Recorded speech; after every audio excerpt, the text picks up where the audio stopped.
Welcome to the Why God Why podcast. We are continuing in our series with the Small Group Network, which is out of Saddleback Church. It's a network of ministry leaders and pastors, and we are talking about the world reopening.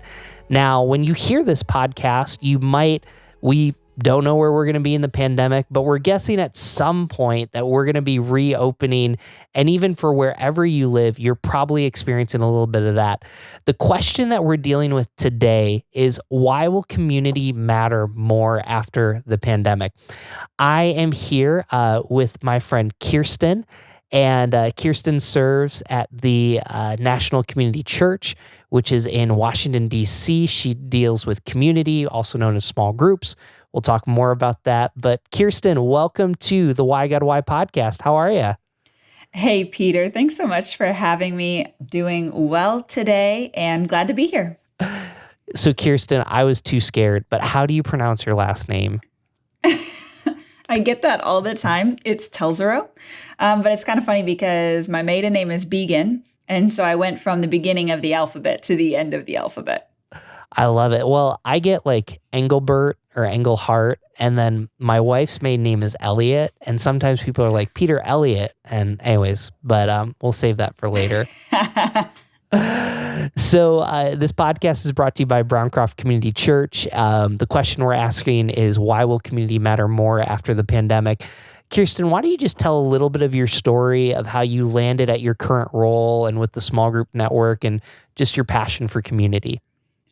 Yeah, absolutely. I have a huge passion for community, and I think a lot of it stems from how much I have been blessed by community and the people in my life that it makes me continually want to give more and to go deeper in relationships with people. And so it didn't always start, though, as a journey in small groups. I was a protege at a church in Atlanta, Georgia, for a couple of years, and I was involved in spiritual formation coming right out of college. And basically, it was everything from baptism to first impressions, even incorporating prayer teams on that, as well as small groups. And so I got to kind of have my hands in many different areas within the local church and just absolutely loved small groups because I think really my heart for community stems from developing people. I love to develop people and to help people discover just their identity and what the gifts God has given and placed inside of them, and watching people walk through that process together in community. And we see that happen in small groups. And so actually, it's a longer story, maybe for another podcast episode, but I felt like the Lord was calling us specifically to Washington, D.C., and so my husband and I kept praying about it and praying about it. And I'm a huge fan of National Community Church, have been my whole life, have been of Pastor Mark Batterson. And so I thought, man, wouldn't it be so amazing if I got to work at National Community? And I looked on the website. There was one position that was open. It was the small groups director. And I have been here ever since, and I absolutely love it. I'm the small group director for our main campus at Capitol Hill Turnaround. And I have actually been on staff at NCC for the last 6 years. And I love everything about community because small groups at NCC are really embedded in everything that we do. And we see that that's actually a focal point for a lot of our guests and visitors as well. They just want to know more about our small groups and how do we run our small groups and what do they look like, because our small groups are a little bit different being in Washington, D.C., because we have some that meet in homes, some that meet in parks, coffee shops. We have some that actually even meet at the Capitol on Tuesday mornings to pray and get together before they actually start their day for Hill staffers and politicos. And so it's just a joy, and I love doing what I do. I want to come back to that, but the main question I want to kind of start for our listeners to get to know you. You and I met over Zoom, over the small group network, and you had just kind of shared about your experience in the pandemic. And so I guess where I'd like to start is, what was the pandemic like for you personally in regards to someone that's so passionate about community? You know, in Washington, D.C., it's a very connected town. You know, it's walking and all of a sudden, you really can't go anywhere. Help our listeners understand what you went through. Yeah, well, for all of us, it was a challenge, but I think it was a challenge for each of us in different ways. And the biggest challenge for me was being so removed from people. It was being removed from our small group because we were meeting online, but not that face-to-face connection. It was being removed from family members that are not local, where you're not traveling to go see them pretty, regularly. And the other thing that was the hardest for me is my husband and I have always had a passion for hospitality and opening up our home to anyone and everyone. I mean, we even say to our small group, like, our house is your house, and that we couldn't do. Like, we couldn't have large groups of people over in our house for quite an extended period of time. And I think that that part was probably the piece that made my heart ache the most. Because I think when we move into periods of isolation in our lives, that's sometimes where we can see the creeping in of what isolation does. And we need a healthy community to keep us on track. We need people surrounding us to help us grow in our relationship with the Lord, to help us grow in discovering more about ourselves. And when you remove all of that, that's when we can actually start to go backwards instead of keep moving forward together. So I think that the hospitality piece, the relational piece, and then just the benefits of connecting with other people and processing, like, out loud, not, just over Zoom, not just in a meeting online or on the phone, just processing with someone physically in person. That probably was the hardest for me personally. I just remember you mentioning some like personal challenges just that you had. And I think what I'm hearing, and you can go as deep as you want with that, but when you went through some of your personal challenges this last year, I think there was some, just some physical things. Was that elevated because you couldn't see people? Or, I mean, you can share as much as you're comfortable with, but I just think it'd be helpful for our listeners. There was a period in time where I went through just a couple of health challenges. And in the past, anytime that would happen in our small group or on our staff, like, people would be ready to just pray with you and rally around you, or they would bring you meals or things like that. And while some of it was still possible and we had to be strategic in how we were, connecting with people outside and whatnot, I think the biggest thing was there's an element where we can feel like we're walking through whatever we're walking through completely alone. And that's when it's like, we have got to figure out some strategic ways and coming a little bit more out of the pandemic where things are opening up a little bit for the time being in some different areas. I think we have learned to be very strategic in how we're caring for each other and how we're being intentional and how we are choosing to walk with people and walk with whatever they're going through in life, whether it's health, whether it's relational, whether it's even mental health, physical health, etc. Learning to walk with someone, I think, has been the biggest learning from this. But also, it was the hardest thing that we lost because of some of the lockdowns. Man, that's really powerful. Thank you for just being courageous and sharing that. So I want to kind of come back to what you just said, like, what did we learn throughout the pandemic? And, if we put two categories together, what did the pandemic teach us that was positive? And what's something that the pandemic said, no, you got to keep doing this. This is so important. So you mentioned like walking with someone.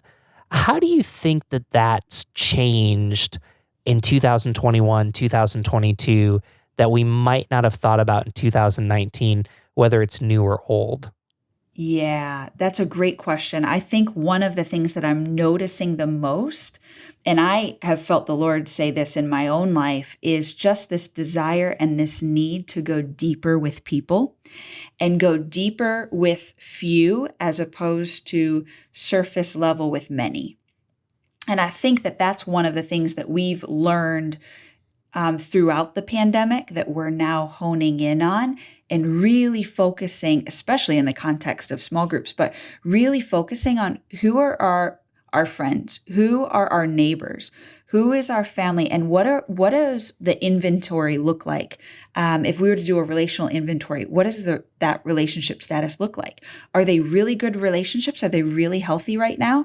Or are there areas that need work and we need to go a little bit deeper and press in a little bit more, maybe pray for those people a little bit more intentionally? And I think that that's one of the things that we really coming out on this other side have been focusing, at least what I'm hearing in some of my conversations with other people as well, is I just need to go deeper with people. I've been without people for a while, regardless of your personality. It can be introvert, it can be extrovert, but I'm hearing the same thing of going deeper with people. Whereas that's probably one of the things I think will keep and will continue.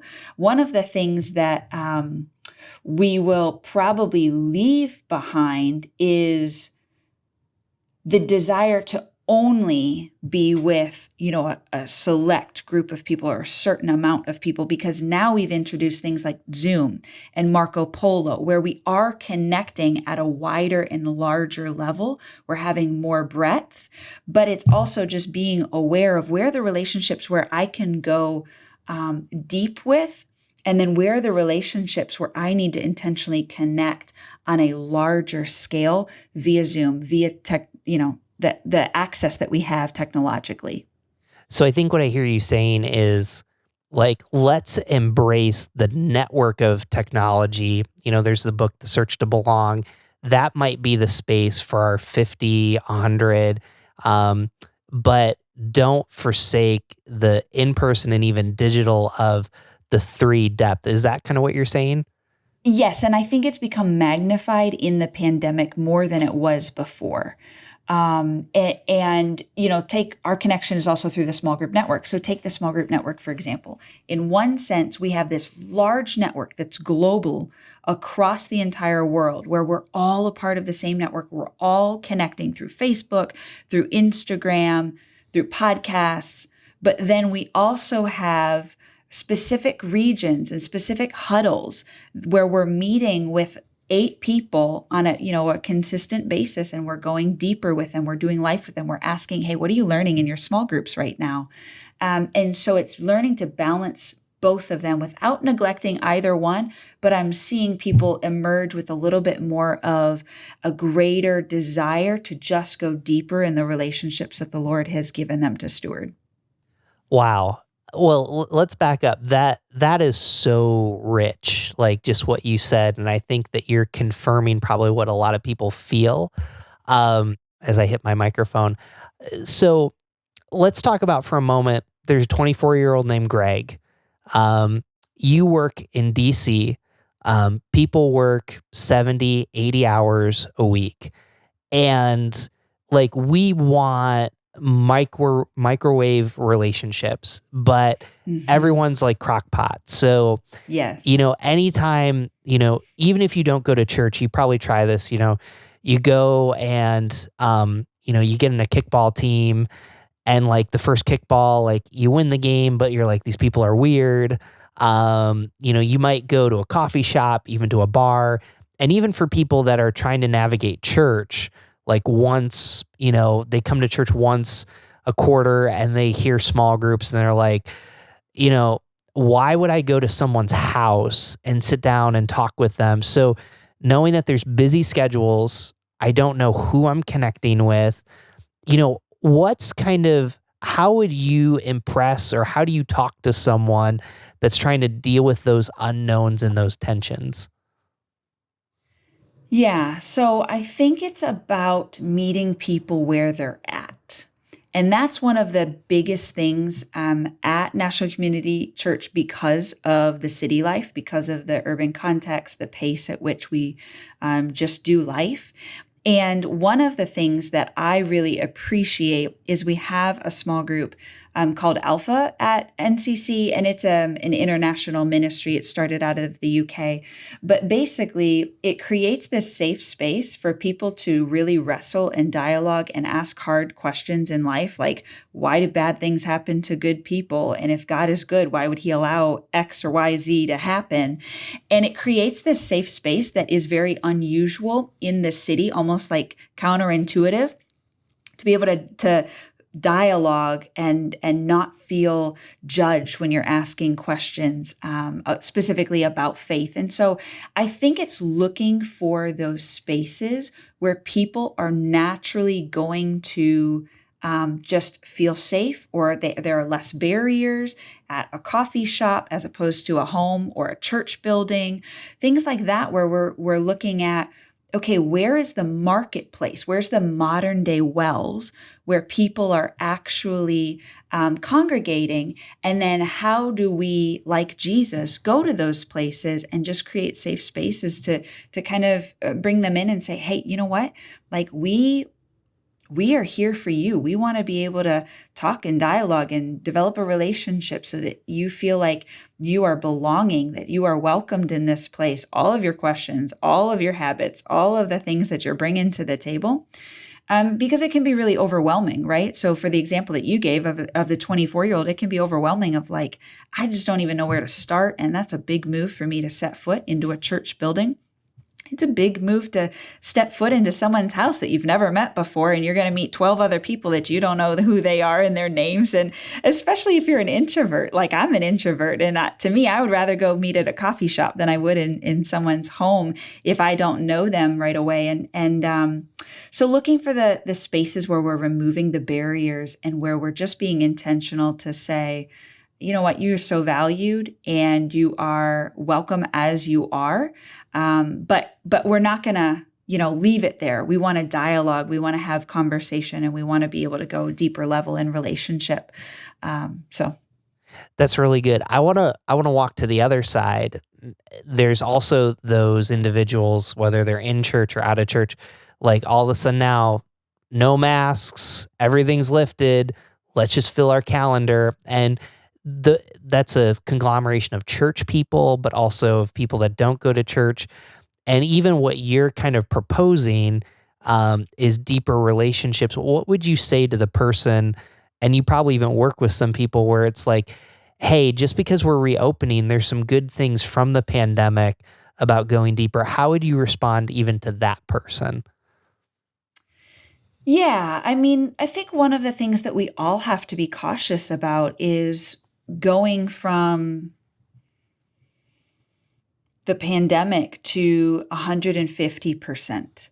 And it's almost like we've been pent up racehorses that are just waiting and waiting for the buzzer to go off so we can run the race. And it's very easy for calendars to fill up. But I think one of the most important things that is coming out in some of the circles that I am a part of is a lot of people are saying that they can't lose what the Lord taught them or what they learned in the solitude that they intentionally, grew in their relationship with the Lord or grew in other relationships of their neighbors or people around them, that they don't want to lose sight of that, even though their calendars are filling up. So it might be blocking out extra time just to spend time with the Lord.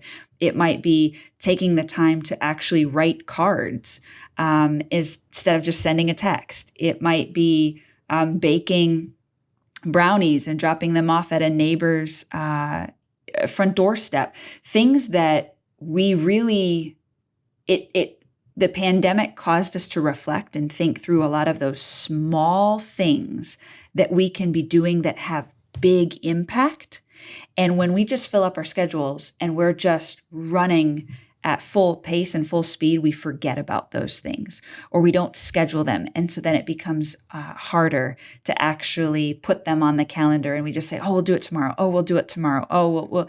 And I think that that's probably one of the things where people are saying, I don't want to lose those things that were small that made a really large impact amidst navigating kind of the chaos and stepping into a new season, but we don't really know what it looks like coming out on the other side.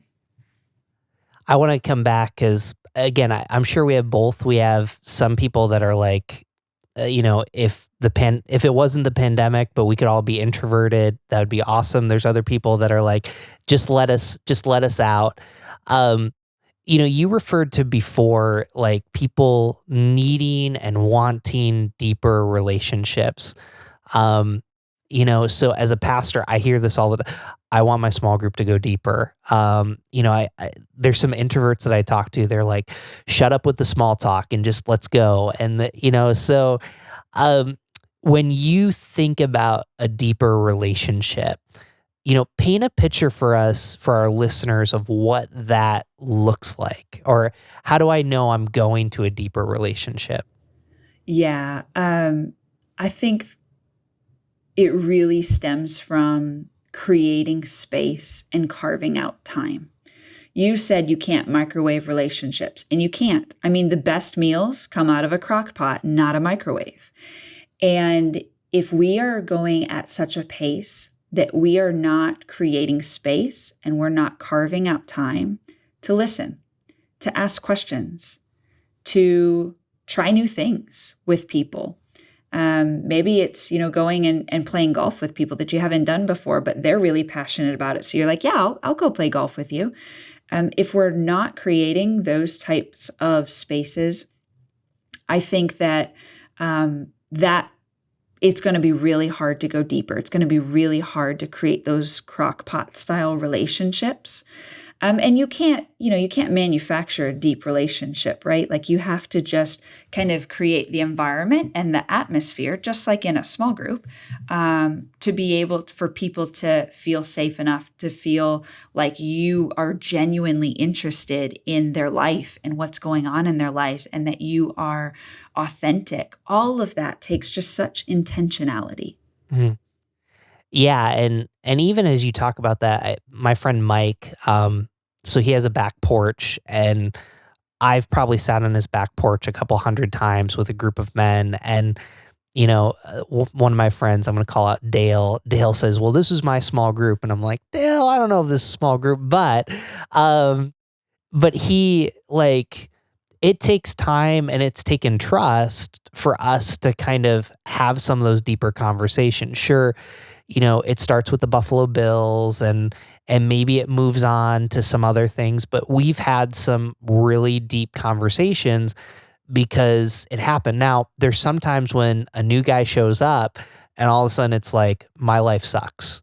And that happens. But I think even what I'm hearing you say is like the intentionality of whether you need to find a mentor, whether you need to find a peer, whether you need to find someone that you think that you can invest in, you have to determine, hey, what's the best format to do that? It might be you're serving or you're working with them and it takes, hey, let's go to lunch, let's go to coffee. I think sometimes what we do is we just overcomplicate this. Yes. As opposed to just, hey, come with me, or as the is it the Pittsburgh people that say come with, or whatever that is. Yeah. So. Yeah, it really is. Or walking with people. And it just is, again, you have to slow down long enough to be able to do that, to be able to have margin in your schedule that just exists for the sake of going deeper with people. And it's also like, it doesn't have to be the people that you already are close with and connected with. Like you can challenge yourself to have deeper conversations with people that you wouldn't regularly have a conversation with, or maybe you don't politically align with them, or maybe they just think or operate a little bit differently than you. It's still creating the spaces and having that margin to just go deeper together in a relationship. And that's going to look different in every single relationship, right? Like family members, you're probably going to be a little bit deeper than your friends, or maybe some of your friends you're just really, really close with.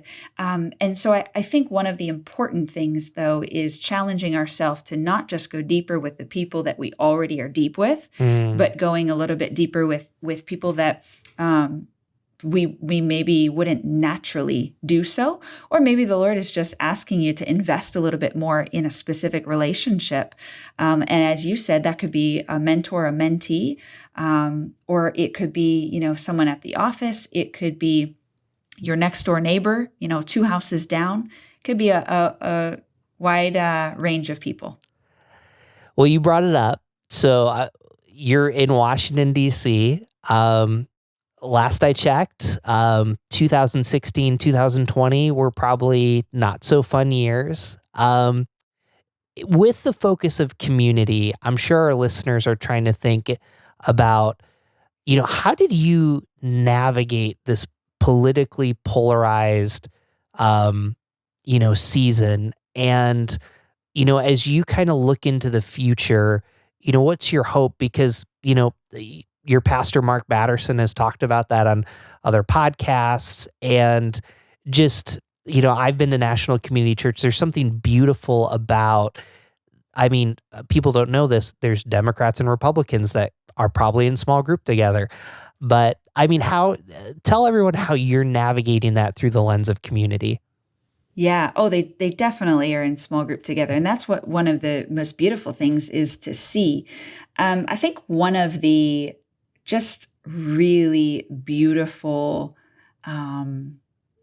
things that I've seen in the last couple of years at NCC really resides in our 4 principles of peacemaking, that we as a church whole, all the way from adults, on a weekend service, all the way down to our youth, have been regularly saying, if we are going to come to the table and we're going to practice the art of peacemaking, there are 4 things that we have to all commit to. And that is being willing to ask anything, like nothing is off the table. The second is to listen well. You might want to say something, you might, be holding your tongue, but to actually posture yourself in a way where you're listening to people and you're trying to hear their heart and better understand them so that you're not just seeking to be understood. And then the third is disagreeing freely, like being willing to say, yeah, I actually don't agree with that, because you've already laid the ground rules of saying like, hey, we can ask anything in this space. We're going to listen well. Therefore, it allows everyone to be able to disagree freely. And then the fourth is to love regardless. So not just stopping at that, hey, I agree or I disagree, but choosing to love regardless. That has been a driver for us for the last several years. And that has really just grown a lot of fruit in our small groups, like I said, all the way from adult to youth. And that has just been intentional for us to be able to create these spaces where we are actively engaging in conversations that we may not align with, or we may not, naturally feel the most comfortable with, but it's continuing to help us grow, and iron sharpens iron. Let me just ask you personally, there's some people that, hey, let's engage the fight. There's other people probably more like myself. I'm like, I don't know what's going to happen when these individuals get in the room, kind of where are you at? Because, you also said you felt called to Washington, D.C. Mm-hmm. Tell us personally where you're at of kind of even the last year, your growth and development as a leader.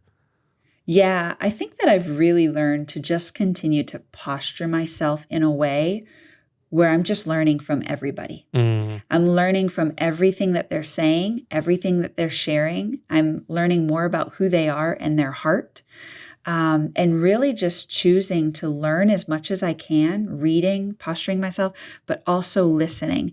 And I would say that our staff probably has noticed a difference even in me in the last year or so, where I'm just choosing to go from staff member to staff member and hear a little bit more about their story or how they might feel about that situation, or what maybe thoughts were running through their mind when they saw that breaking news story, and really just posturing myself to listen, because what that does is that helps me better understand them and the shoes that they're walking in, which then postures my heart to be able to better understand who they are as a person made in the image of God, not necessarily maybe some of the differences that exist between the two of us. It really it changes your focal point when you're willing to sit with someone and listen and learn alongside of them, as opposed to focusing so much on the differences.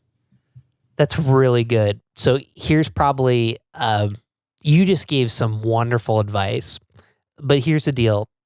News breaks, and I want to go talk to an individual that I feel like this news would really relate to, but I don't like, I want to care, but I don't also want to be told that I'm stereotyping in any way. How do you enter one of those conversations? Because it's a moment that could be really powerful. I mean, just frame for us maybe a question or how you'd walk someone through, because I think that that's something huge from this pandemic that we're learning. Like, it's important to check in. But anyways, I'd love for you to get super deep and practical with that. You know what? It's not super deep though, actually. I keep it very simple. And I might just say, hey, I just read this. How are you feeling about that? Or I say, what are your thoughts on that? If you make it so deep, I think that will, like, right away, that will kind of create a barrier where people are like, ooh, are you fishing for something? Where are you going with this? And why are you asking? But if you keep it so simple, you really just, you don't have an agenda. You just want to genuinely hear their thoughts and how they're processing that information or that news story. I think that's when really people see your heart, as opposed to an agenda or something that you might have, lined up. And I think us collectively as a whole, we all have really good intentions. But again, it goes back to that posturing of ourselves, because sometimes we say things where we're like, yeah, that did not communicate that I had the best intentions in mind. And just being willing to learn and grow as we learn some of the things of, like, oh, I probably should have asked that differently. But I always start out pretty simple. Just, what are your thoughts on that? Or how does that make you feel? And maybe that's simple because it's coming from my Alpha experience, where we actually ask everyone at the table pretty consistently. We'll read scripture, or we'll hear some sort of theological doctrine. And around the table we say, so what does everyone else think about that? What are your thoughts? Like, what came to mind? How did that make you feel? So maybe it's a little bit of the Alpha that's ingrained in me. Well, and just in my experience, and the reason why I think it's important for us to talk about this, I actually think the bigger sin or the bigger wrongdoing is to say nothing at all. I find that more people are, even if you try and you do it wrong and they correct you, just like what you said, they assume usually the best. But even the way that you frame that question, you could fill in the blank. Hey, I read this today. What do you think about that? It's so simple, but it also honors, someone else's experience. And you're kind of saying, walk me into your world right now, because I'm probably missing something. And I just think if there's one thing that you can leave this podcast from, whether you follow Jesus or not, I feel like that's it. It's just getting outside of our own little worlds and not just reading articles, or not just, hearing news stories and making assumptions, but actually being someone that says, I'm probably going to disagree with 90% of what this person says, but I'm going to sit and listen with them, because maybe I'm missing something. I don't know. I think that's kind of what I hear you saying. Yeah. And it goes back to, what we talked about a few minutes ago, is you have to have the margin to be willing to do that. If you don't have the margin, then you're not going to have the space to be able to ask those questions, and you're not going to have the space to be able to listen. Well, we've kind of kept this like fairly relational kind of mental health. I'm just going to throw this out. You're a pastor. What's unique that Christianity teaches about relationships as we look at the future? Maybe the timeless truths that you would say, hey, if you grasp Christianity, if you start to have those Alpha discussions, here's what you'll uncover about relationships that might not be apparent elsewhere. Yeah, I think that very rarely outside of the Christian circle do we encounter spaces where you can be in relationship with someone, feel safe, feel like you belong, without quite yet having to believe.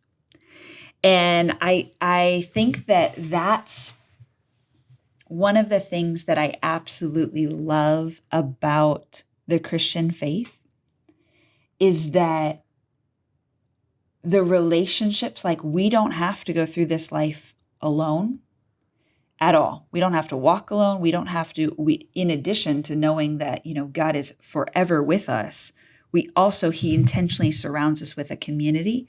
He intentionally surrounds us and puts people in our paths.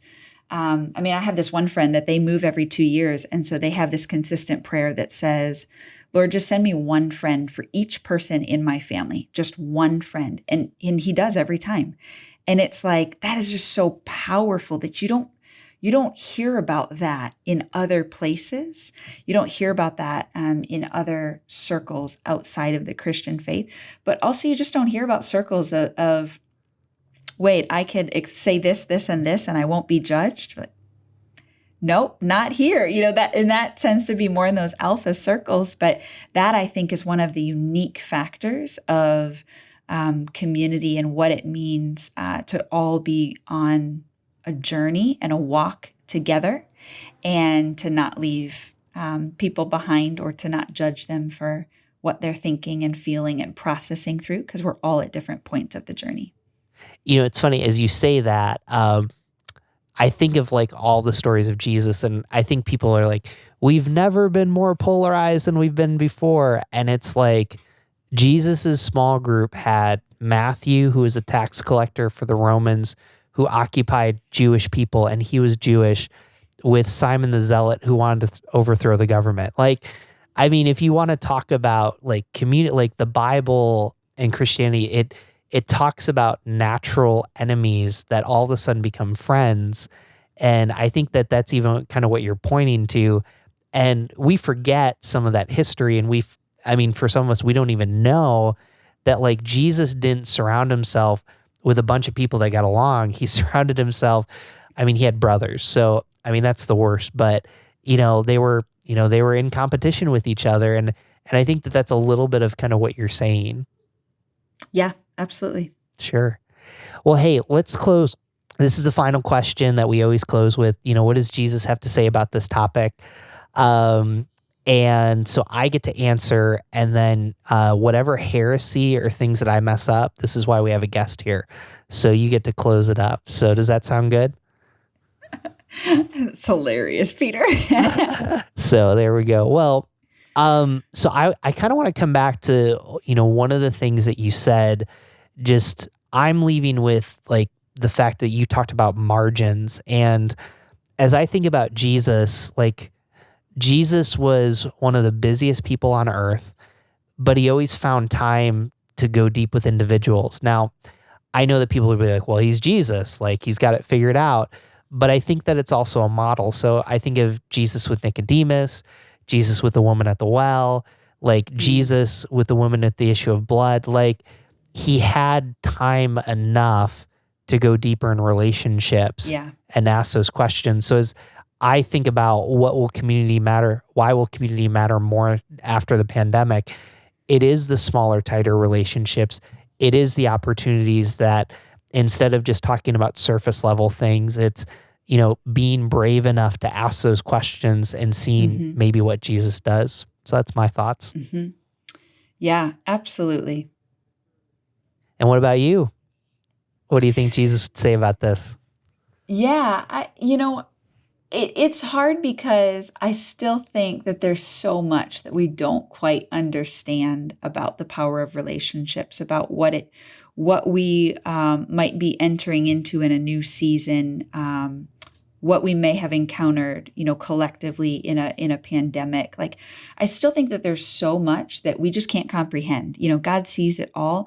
I think a lot of it just ties to what are those everyday promptings that we might be getting, and how are we being obedient to them on a small scale and on a large scale? And it's not just, yes, it is allowing things like Zoom and allowing Instagram, etc., to help us to continue to stay engaged in relationships of people that may have moved away in the pandemic, etc.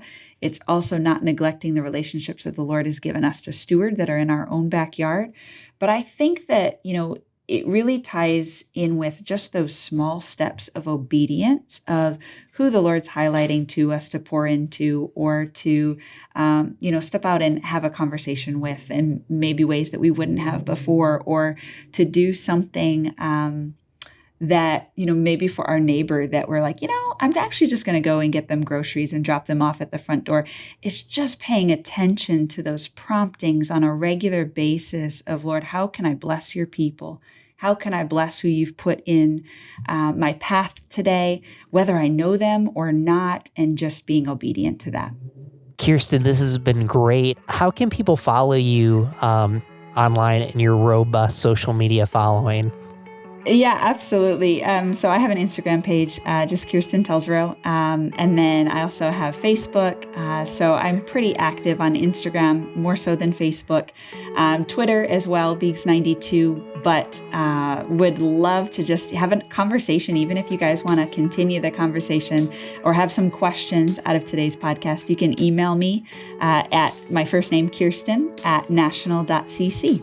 Thank you so much. This was a great conversation. The horn's beeping, so there we go. But the city life, yes. We love it. So the best way to get in touch with us is to go to whygodwhypodcast.com, subscribe to our email. We're going to be sharing and tagging Kirsten, so you won't miss this. And again, we hope that this, helps you respond to your life and even just see maybe where God's inviting you to community. So thank you so much for joining us.